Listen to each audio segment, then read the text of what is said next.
नमस्कार. मी भाऊ तोरसेकर. तुम्ही बघत आहात प्रतिपक्ष. मित्रांनो, निवडणुकीचे 10 दिवस उरलेले आहेत. म्हणजे मी बोलतोय ती तारीख 4 आहे आणि 15 तारीखला मतदान आहे. म्हणजे मध्ये फक्त 10 दिवस उरले. आणि अशा वेळेला जे जे कोणी उमेदवार असतील, जे जे कोणी पक्ष आणि आघाड्या असतील आणि नेते असतील, त्यांनी बाकीच्या गोष्टी सोडून देऊन या 10 दिवसामध्ये आपल्याकडे येऊ शकतील अशा मतदारांना आपल्याकडे आकर्षित करणं, त्यांना आपल्या भूमिका पटवून देणं, आपला अजेंडा किंवा जे काही वचननामा जाहीरनामा असेल तो त्या मतदारांना पटवून 5 वर्ष मुंबई महापालिका किंवा इतर ज्या महापालिका आहेत त्या आपल्या आपल्या पदरात पाडून घेणं, यासाठी प्रयत्न करणं आवश्यक आहे.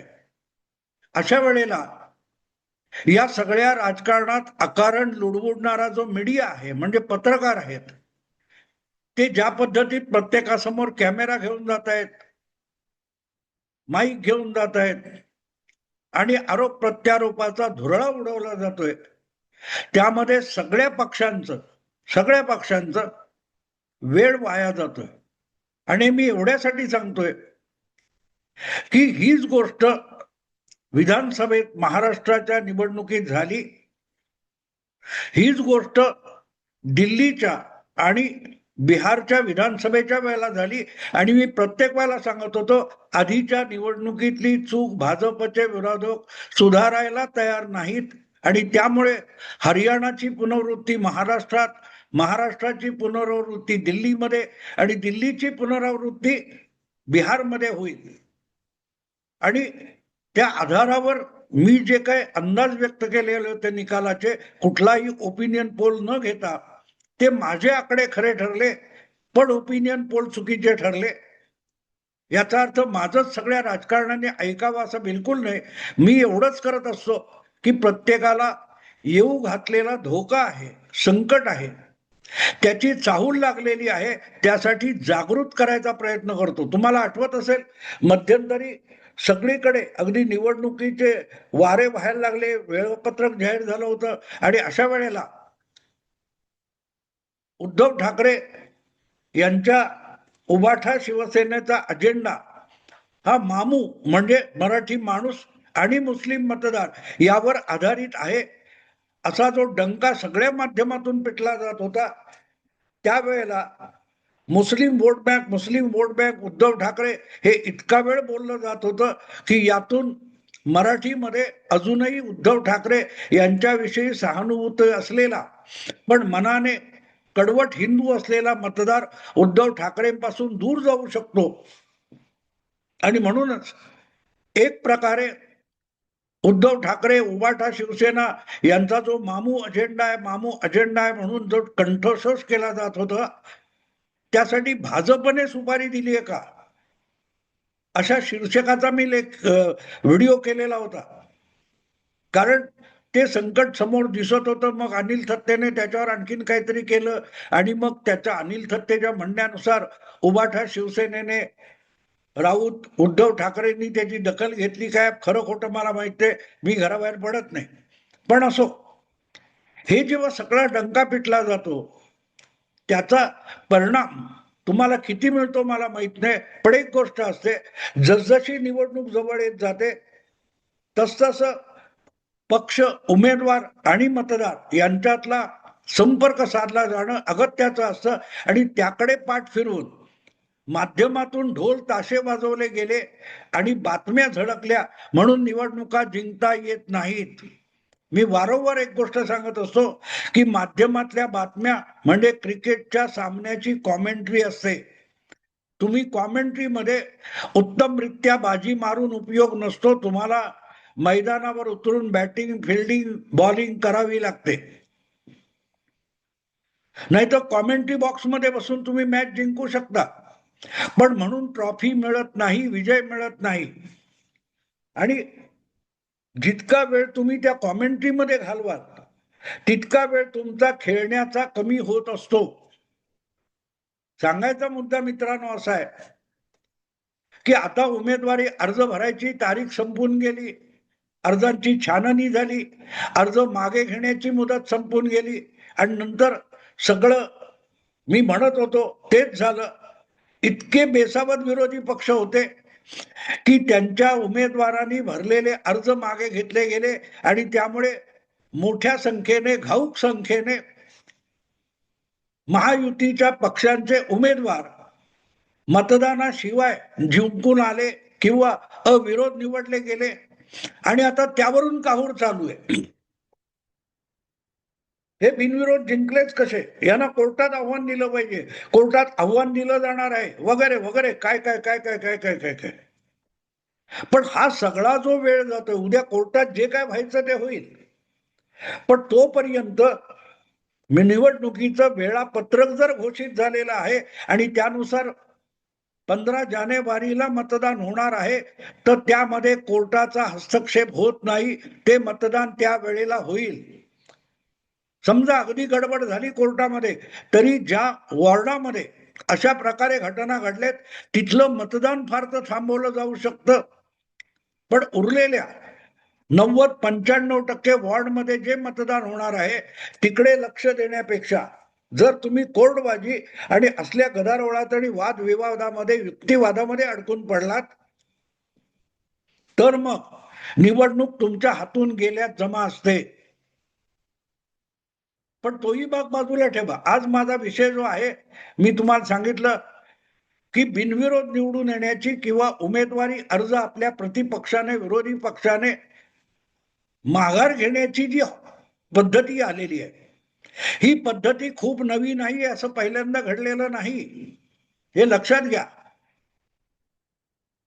असा काय गदारोळ माजवला जातो की अरे बापरे बापरे बापरे पहिल्यांदाच होतंय? बिलकुल नाही मित्र.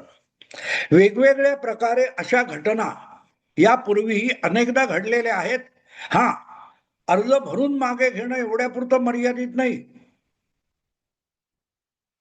याला मी मोडस ऑपरेंडी एवढ्यासाठी म्हणतो की कायद्याच्या आणि नियमांच्या चौकटीत राहून आपल्याला हवं ते परस्पर घडवून आणणं, याची एक कार्यशैली असते, त्याला मोडस ऑपरेंडी म्हणतात. अनेकदा अत्यंत गुंतागुंतीचे गुन्हे असतात, ते गुन्हे पोलीस ह्या मोडस ऑपरेंडीच्या आधारे सोडवत असतात की अमुक एक पाकिटमार आहे की तो कोण चेन स्नॅचिंग करणार आहे, त्याची एक स्टाईल होते. आणि मग जो तक्रार घेऊन आलेला आहे की बा एका महिलेच्या गळ्यातली सोन्याची चेन ओढली गेली किंवा कोणाचं पाकिट मारलं गेलं, तर ते पाकिट कशा प्रकारे मारलं गेलंय, कुठच्या परिस्थितीत मारलं गेलंय, याच्यावरून त्या स्टाईलचा म्हणजे त्या मोडस ऑपरेंडीने गुन्हा करणारा पाकिट मार किंवा चेन स्नॅचर पोलीस शोधून काढतात. त्याला मोडस ऑपरेंडी म्हणतात, त्याची कार्यशैली. तसं हे आत्ता जे घडलेलं आहे की मोठ्या प्रमाणावर वेगवेगळ्या मतदारसंघात किंवा वॉर्डामध्ये उमेदवारी अर्ज भरले आणि अखेरच्या दिवशी अचानक उमेदवारी अर्ज मागे घेतले, त्यामुळे त्या पक्षात ज्यांनी माघार घेतली त्याच्या पक्षाचा जो वजनदार प्रतिस्पर्धी आहे तो परस्पर निवडून आल्यासारखी परिस्थिती निर्माण झालेली आहे. आणि म्हणून मी त्याला मोडस ऑपरेंडी म्हणतो. हे अगदी सोपं आहे मित्रांनो, फार नाही, फार गुंतागुंत वगैरे बिलकुल नाहीये. पहिली गोष्ट अशी होते की एवढी जर सगळ्या प्रमुख पक्षामध्ये म्हणजे मनसे असेल, तुमची उबाठा शिवसेना असेल, भाजप असेल, काँग्रेस असेल, राष्ट्रवादी असेल किंवा एकनाथ शिंदे यांची शिवसेना असेल, हे जे 5-6 प्रमुख पक्ष आहेत, त्या पक्षांकडे आपल्याला कुठल्या ना कुठल्या वॉर्डातून उमेदवारी मिळावी म्हणून झुंबड उडालेली होती.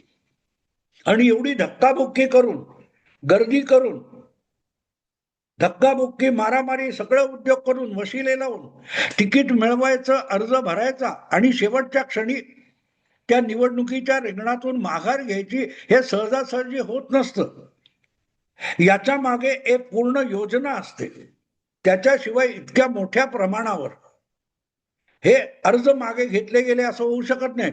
कल्याण डोंबिवलीमध्ये भाजपचे 15 वॉर्डामध्ये उमेदवार होते, त्यांच्या विरोधातला कोण काँग्रेस असेल किंवा काय उभाठा शिवसेना असेल किंवा मनसे असेल, त्यांच्या उमेदवारांनी शेवटच्या दिवशी माघार घेतलेली आहे.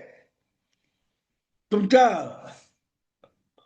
कोण किरीट सोमय्याच्या मुलाच्या विरोधामध्ये उभाठा शिवसेना आणि मनसे यांनी राष्ट्रवादीला जागा सोडली होती आणि राष्ट्रवादीच्या उमेदवाराने तिथे अशा प्रकारे अर्ज भरला की तो फेटाळला जावा किंवा भरला जाऊ नये. याला मी मोडस ऑपरेंडी म्हणतो. हे ठरवून केलेलं आहे की तुम्ही काय चूक करायची ही सुद्धा जिंकण्याची महत्वाकांक्षा असलेला माणूस आपल्या प्रतिस्पर्ध्याला पटवून सांगतो की तू अशा अशा प्रकारे वाग, म्हणजे तू माघार नाही घेतली तरी तुझा अर्ज भरला जाणार नाही, आणि अर्ज भरला तर शेवटच्या क्षणी तू माघार घे, आणि तू माघार घेतो. आणि म्हणून समोरचा जो महत्वाकांक्षी असतो, दांडगा उमेदवार असतो, तो निवडून येतो. दमदाटी करणं, धमक्या देणं, धाक घालणं याची फार गरज आहे अशातला भाग नाही, जर मोडस ऑपरेंडीनुसार काम केलं तर.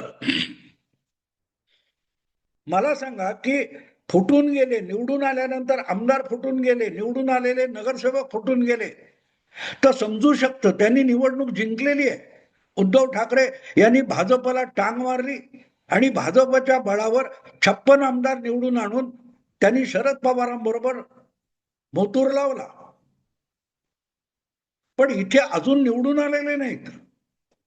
निवडून येण्याच्या आधी सुद्धा दुसरा पक्ष तुमचे इच्छुक किंवा उमेदवार फोडतो. तुम्ही तिकीट दिलं नाही तर दुसऱ्याकडून तिकीट मिळेल म्हणून तुम्ही तिकीट लांबवता, आणि एवढ्या धकाधकीतून तिकीट मिळवणारा अर्ज भरतो आणि माघारीच्या शेवटच्या दिवशी आपला अर्ज मागे घेतो. हे सहजासहजी नाही होत. कसं होतं? त्याची मोडस ऑपरेंडी आहे की आधी त्याला तिकीट मिळावं यासाठी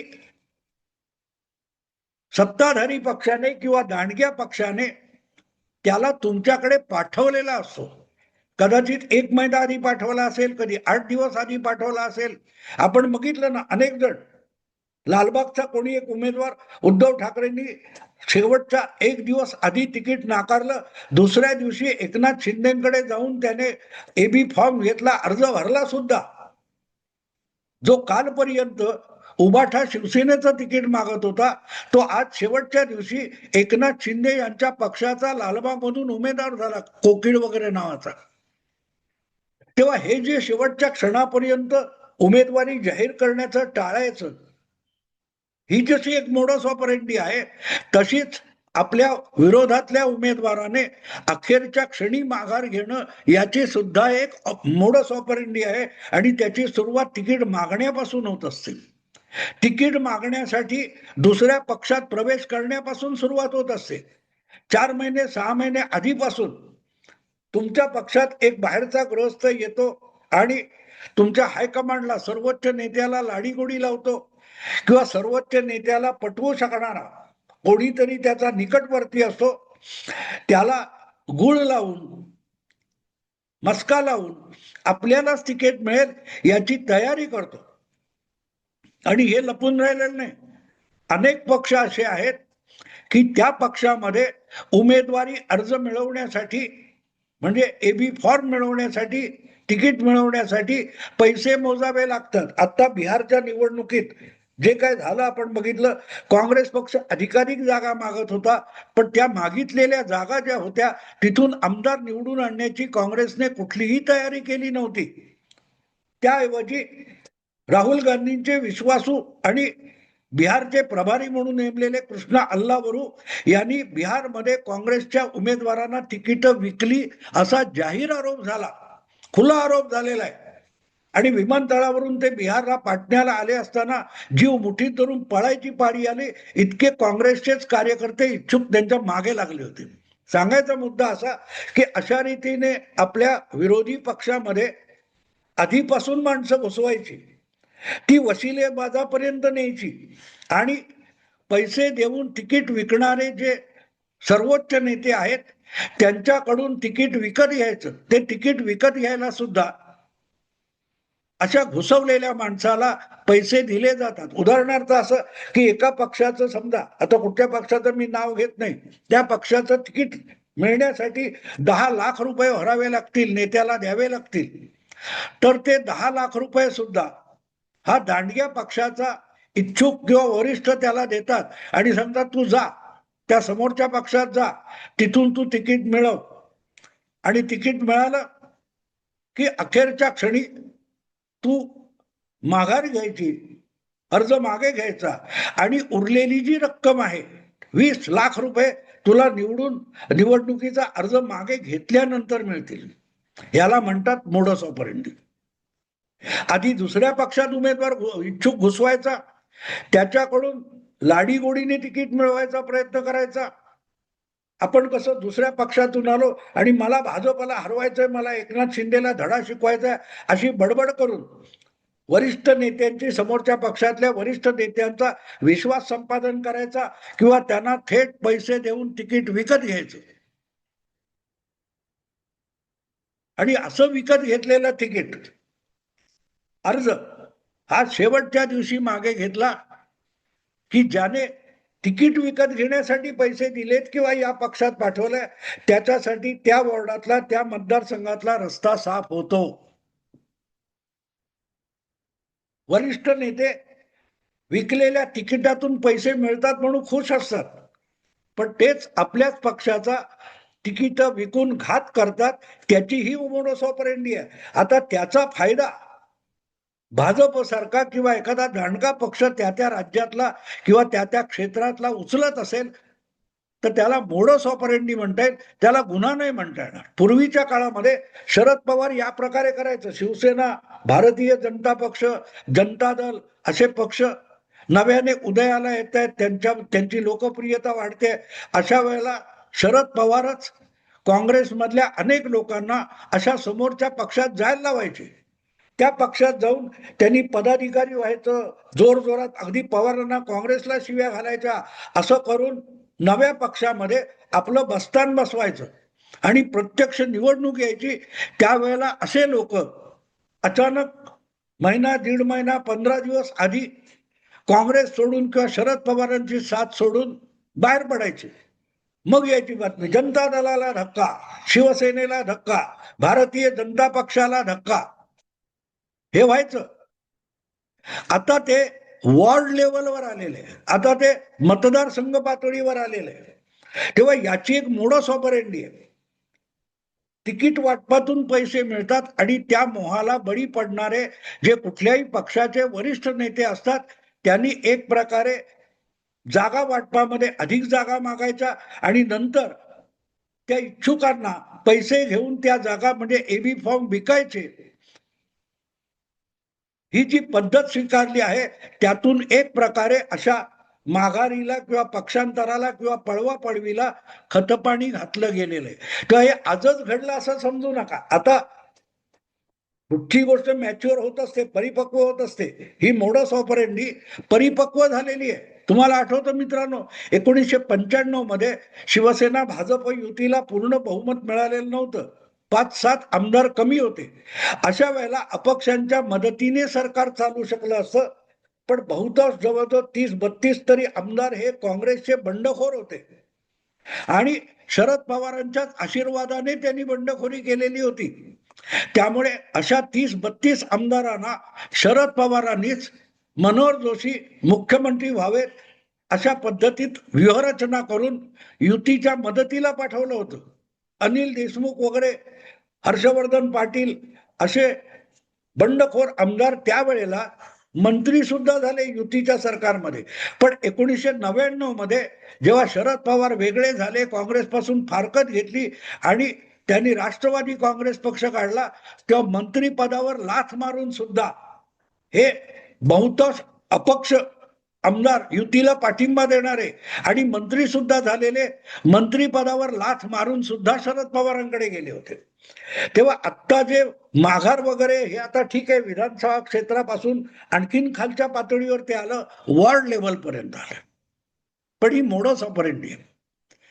आपल्या विरुद्ध असलेल्या पक्षाला घातपात करण्यासाठी आपणच माणसं पाठवायची आणि मोक्याच्या वेळेला, ऐन वेळेला त्यांनी नव्या पक्षाला दगा देऊन आपल्या माहेरी किंवा पूर्वीच्या पक्षात येणं, किंवा त्या पक्षाला मदत होईल असं काही करणं ही मोडस ऑपरेंडी आहे. त्याबद्दल काहूर माजवण्यात जे वेळ घालवत आहेत ते उरलेला वेळ सुद्धा निवडणुकीसाठी न वापरता वाया घालवत आहेत, ही वस्तुस्थिती आहे. त्याला मोडस ऑपरेंडी म्हणतात. गुन्हेगारी भाषेमध्ये किंवा गुन्हेगारी तपास कामामध्ये याला मोडस ऑपरेंडी म्हणतात. आता ती राजकारणात सुद्धा आलेली आहे. आपल्या शत्रू पक्षाला घातपातात फसवायचं. असो मित्रांनो, आवडलं लाईक करा, शेअर करा आणि प्रतिपक्षाला सबस्क्राईब करा. नमस्कार.